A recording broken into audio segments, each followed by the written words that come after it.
Okay, my name is Steph Boyer. I am 47 years old. I have been living in Fleetwood now for, I think it will be 17 years. We moved here when Matthew was 2. I went to high school down in, went to Pottsgrove High School, met my husband down there, through my mother-in-law. Actually, I worked with her. And she would come in, she was like, Brad, would you talk to Brad? That's how we met, and lived in Gilbertsville for about 2-3 years, and then we moved up here. We knew we wanted to find some place where we could raise a son in a neighborhood. And when we first moved here, when we first looked at the house, we saw all these little boys riding their bikes, and we thought, this is the place. So we knew that was the right place for us to have Matt.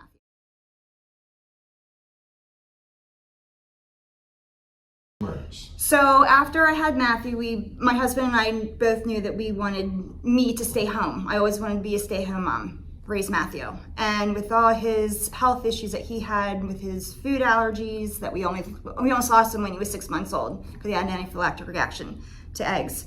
I knew for sure that staying home was the right thing to do. So I did work at State Farm for 5 years. Before I had Matthew, had him, stayed home, we moved here, and after, I think he was 8 or 9 years old, it was time for me to find something to do. And we went to University of Delaware football game with our neighbors, and I was just talking to his mother, and she was like, Steph, call up one of the churches. They always need help, blah, blah, blah. And I said, all right. So I called around, and when I called here, I said, I'm looking for something just part-time to make sure that I can have Matthew on the bus and I can get him off the bus. And Stacy, who was here at the time, she's like, no, we're not really looking for anything. And I'm like, all right. So I just left it at that, and she's like, but can I have your phone number just in case we're ever looking for someone? So I said, sure, gave her my number, and probably about an hour later after I got off the phone with her, she called me up and she said, are you really interested in working here? And I said, yeah. And she said, well, I'm actually getting ready to put my 2 weeks notice in. And I would love to give Pastor Mindshine was here. She was like, I'd really like to give Pastor Mindshine, hey, I'm leaving, but this, person called, maybe she can come in. And that's how I got the job. Pastor Mindshine called up and she was like, yeah, okay. Had an interview and started in November, I think, 2011.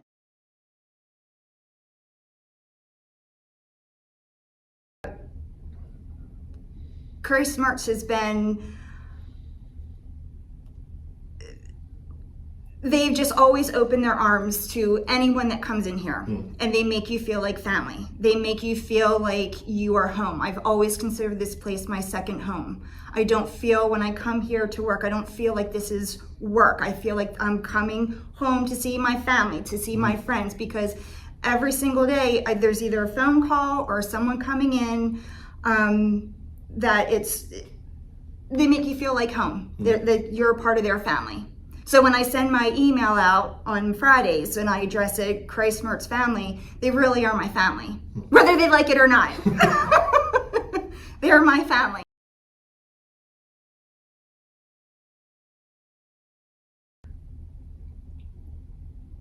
So we found out that Brad had COVID. It was right over Thanksgiving. I had talked to you and you had, is it okay to talk and whatever, relate to the congregation? And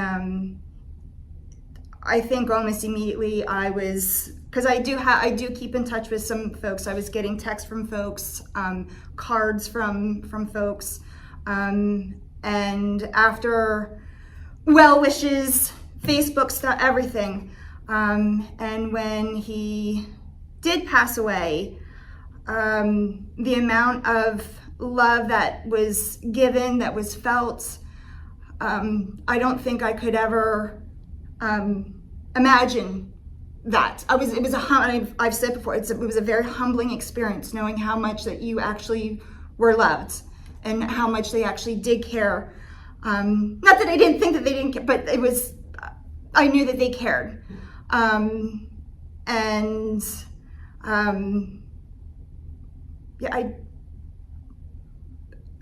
I always said too that after Brad passed, I felt the warmth around my house.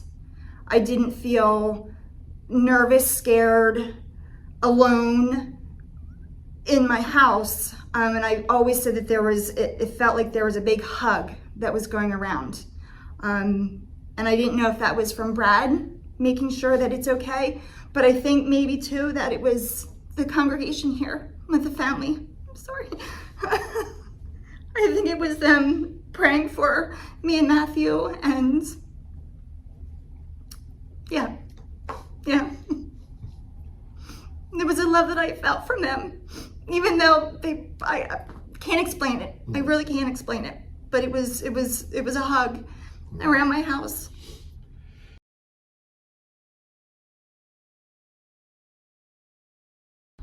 I think this was above and beyond what generosity is. I grew up, you're always humble and you were kind, and with kindness you do the right thing, and that translates into just being generous. And that's what I've always told Matthew, just be kind, and that leads on. And it led on to right after Brad passed away, we were at dinner, the two of us, and he saw this lady eating dinner by herself. And he kept looking over and he kept looking over and kept looking over, and he was like, "Mommy, she just looks so sad." I'm like, "Yeah, she does look sad." And he said, "I think would you be mad if I paid for her dinner tonight?"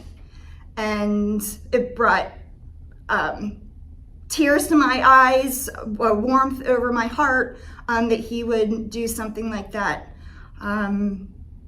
being as generous.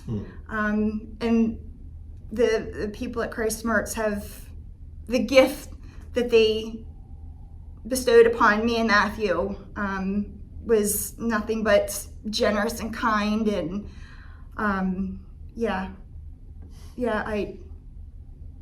it just enforces that there are good people in this world, and there are kind people in this world.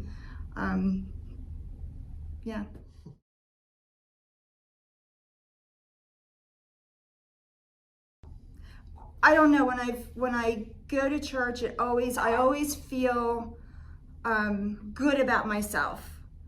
When I leave, I always feel at some point during the service, every time I go to church, no matter if it's here or my church, I always tear up. I don't know why I tear up, but I just always tear up, because I know that I know that